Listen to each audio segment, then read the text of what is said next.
trying to get Tracy on the show for a while, honestly. That's my guy, man. Philly's own. Yes, sir. True spitter. Yeah.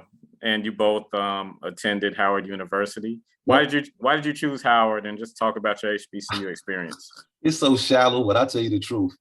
When I was in 11th grade, living in Brockton, Mass, it was all snowing outside. And my dad worked for the National Education Association. He had a big, huge meeting where everybody had to meet at headquarters in Washington, D.C. And it happened to coincide with my spring break.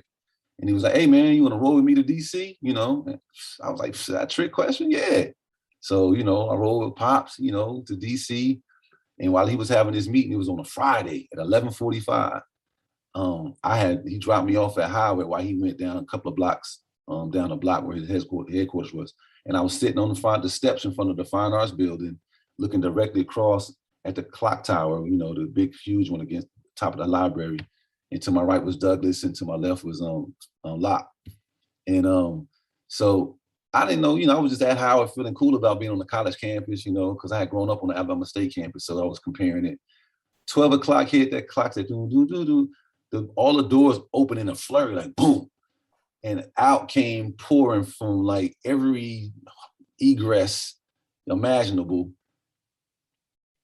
the most beautiful women I've ever seen in my life in tonnage. It was just it was almost scary. You know what I'm saying? It was so surreal. It was almost a scary, I was living in a Salvador Dali painting or something, but it was just with the women from the Marvin Gaye painting. Those women, but they was Howard's women. So in my 11th grade body and mind, I was like, yo, hold up. I already knew about the legacy. I was well schooled on the legacy, so I was proud of that. And I was conscious, I was one of the starters of the Afro-American club in my high school. I was conscious already, and I knew that Howard was a rich legacy. But I wasn't ready for what I saw in terms of the females. That was mind blowing. Yo, that's what got me. That's what got me. I told my dad I'm coming here, and that's the only school that I applied to. If I hadn't got accepted, I didn't accept any of those basketball offers or anything. I'd have just been sitting at home. But luckily, I got accepted into Howard, and the rest became history. Pushplaypods.com